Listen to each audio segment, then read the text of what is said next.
nag-audition ako for, dati, parang, ang first job ko is, comedy writer ako dati.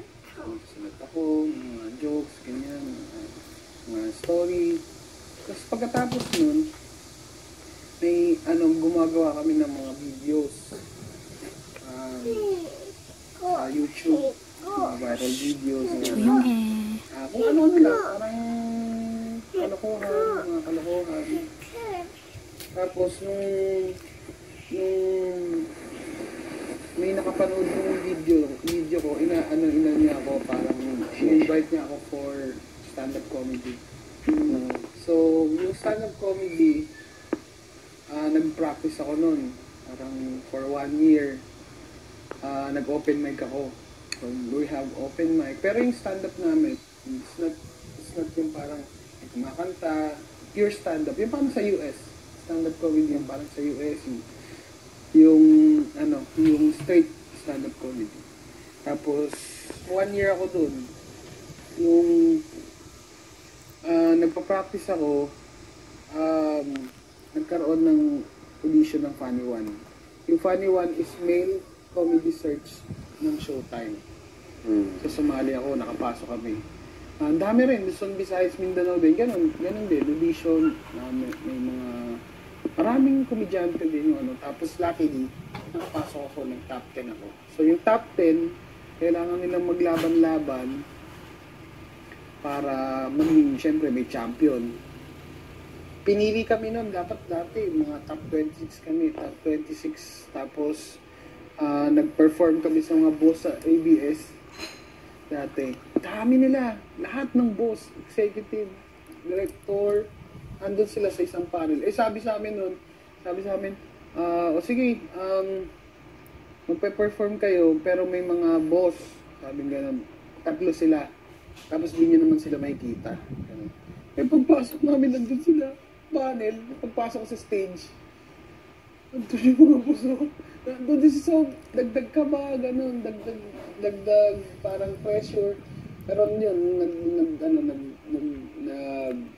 nag-show kami, nag-stand up ako. Nakapasok ako top 10. Tapos yun, tumira kami dito, yung kabilang bahay. Meron pa isang bahay to, yung PBA. Yung isa pang bahay to, doon sa kabila. Itong PBB, may katabi to. Doon kami nakatira. Parang doon, for ilang, siguro 2 weeks. Yung 2 weeks yun, 2 weeks ako nandun. Kasi na-eliminate ako eh. Na-eliminate ako, tapos nagkaroon ng wildcard. So yung wildcard, nanalo ko sa wildcard, nakapasok ko ng finals. Pero ganito rin, puro komedyante. Isipin mo, all comedians in one house. Grabe. Sobrang riot. Riot talaga, sobrang riot. Talagang ang gulo.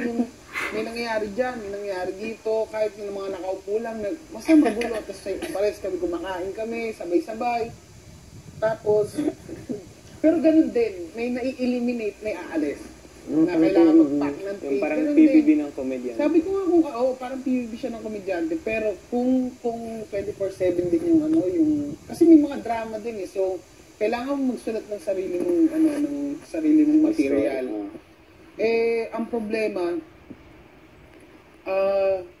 pagka napipressure na, syempre parang nalulungkot kasi for family din. Ganito rin, kung ano yung gusto mong mangyari, is para dinededicate mo yung game sa mga inspiration mo, di ba? Ganun din kami. So every time, lagi kasi nasa isip ko nun, every time I want to win. Win. Kaya kaya every time na sumasali ako sa competition, lagi ako natatalo. Kasi iniisip ko laging manalo eh. Kasi pag lagi mong iniisip na manalo, hindi ka nakafocus. Ang focus mo, andun sa prize.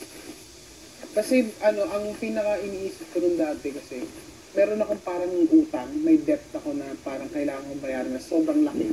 Kasi may nangyari sa akin nung dati. Kailangan kong bayaran yung utang, so lagi ko iniisip, pag sumasali ako sa comedy competition, yung prize money. So, lagi kong iniisip na, pera. So wala ako sa Comedy focus. comedy focus, wala yung yung full potential ko. Kasi nandun ako sa iniisip ko na sana manalo ako. Always pray na manalo ako ganun. Mali. Sobrang mali nun kasi hindi mo maipapakita kung ano ka. Hindi mo kasi pagka ang tao kasi feeling ko ito naman yung mga advice ko is based sa experience ko. Yung tao kasi pag laging gusto niya manalo, minsan parang may lumalabas sa kanya na wala na siyang, nagiging insensitive siya sa mga nangyayari. Kasi ang focus niya, gusto niya manalo eh. So insensitive siya sa mga tao sa paligid niya. Minsan hindi niya iniisip kung ano yung nararamdaman ng kasama niya. Kasi ang focus niya nandun lang. Hindi katulad ng pagka tinanggal mo na sa isip mo na nag-enjoy lang ako, whatever happens, tatanggapin ko. Kumbaga, yung aware ka sa mga nangyayari, mas kung siya, mananalo siya, di okay sa'yo. Di maging masaya ka para sa kanya. Kasi nga, ang turo sa amin ni Kuya,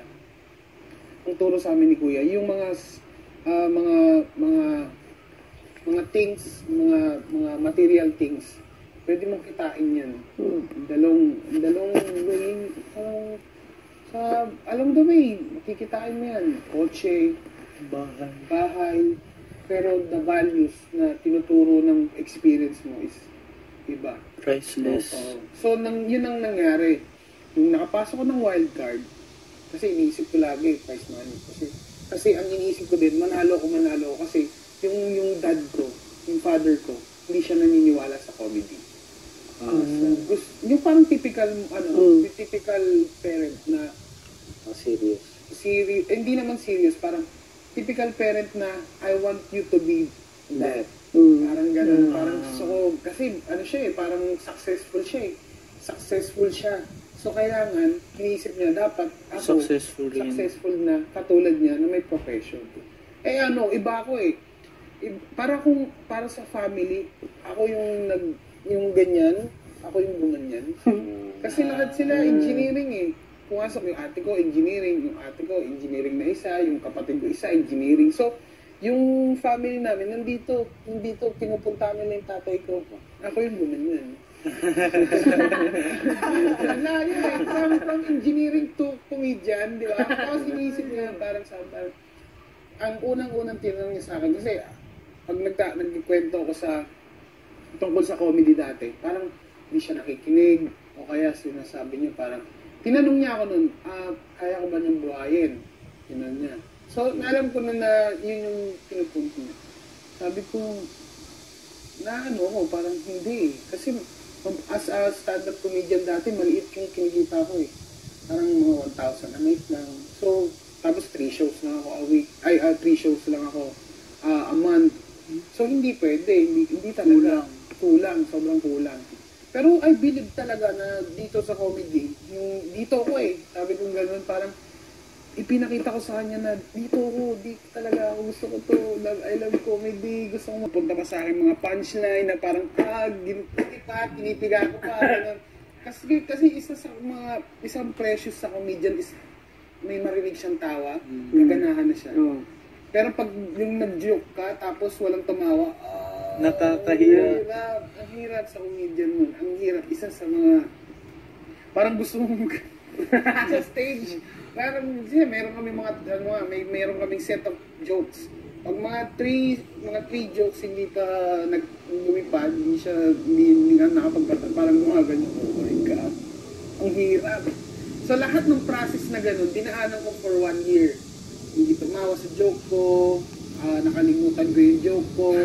Lahat nag-bump ako sa stage. Ang dami. Lahat ng experience ko na yun is kinuha ko siya lahat. Tapos parang naging bulletproof ako sa mga experience ko. Kasi pag hindi ako tinawanan, okay, hindi tumawa. Proceed sa next joke. Pero may mga comedian din na mga nagsisimula pa lang. Kasi may mga open micers, pag hindi sila tinawanan, hindi na sila bumabalik.